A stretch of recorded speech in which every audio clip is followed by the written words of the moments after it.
Okay, now we're to the point in time where we've dug our holes, filling them up with cement, and doing the part that we call setting the post.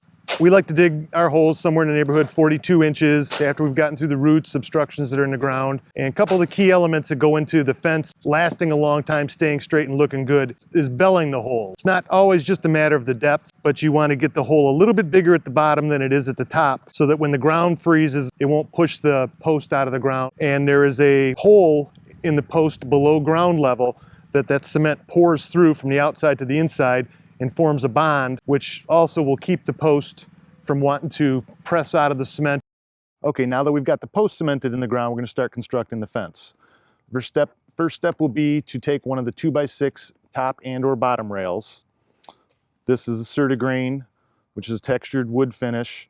Arctic blend is the color. We're going to take a locking ring, compress it, and there's holes drilled in either side of this.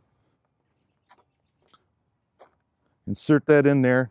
Maybe you can see a little black tip pops up. When we take this and slide it into the pole, we'll compress that. It'll go inside the pole and lock on. You won't be able to see how it's held together, but it allows for a little movement back and forth with the change in seasons. The next step after that will be we take what's called an end channel. Same color.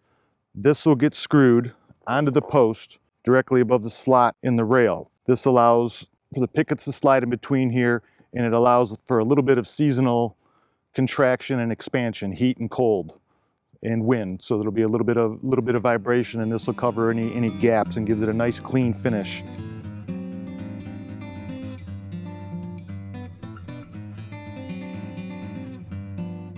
Now what we're going to do is start installing all the tongue and groove pickets that make up the majority of the fence.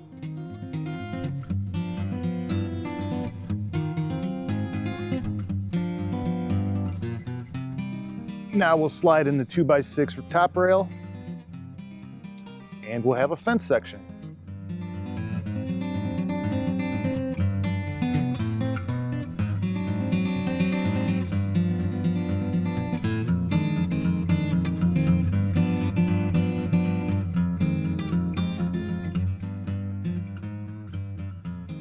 The CertainTeed Bufftech gate, what we like about it the best is that the entire inside of it has got an aluminum frame. So even though all you do see out on the outside is they're pretty finished vinyl in the Arctic blend, you've got a lot of strength going all the way down to here and here and here. It's screwed at the corners on both sides. So you've got aluminum biting aluminum with stainless steel screws going through it, combining it together. So you can hear with the effort that's going in there, as he goes through the vinyl, he's hitting the thick aluminum channel in the inside.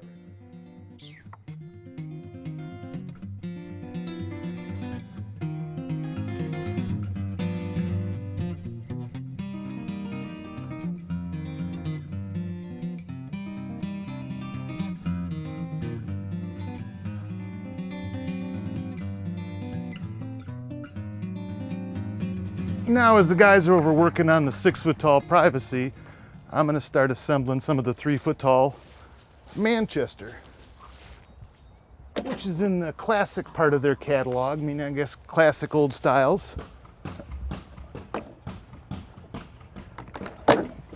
In this job, we got a chance to use their exclusive recessed posts, kind of duplicating classic old recessed paneling in houses and libraries. Neat look. 2x6 bottom rails in with its locking rings, and now get the mid rail.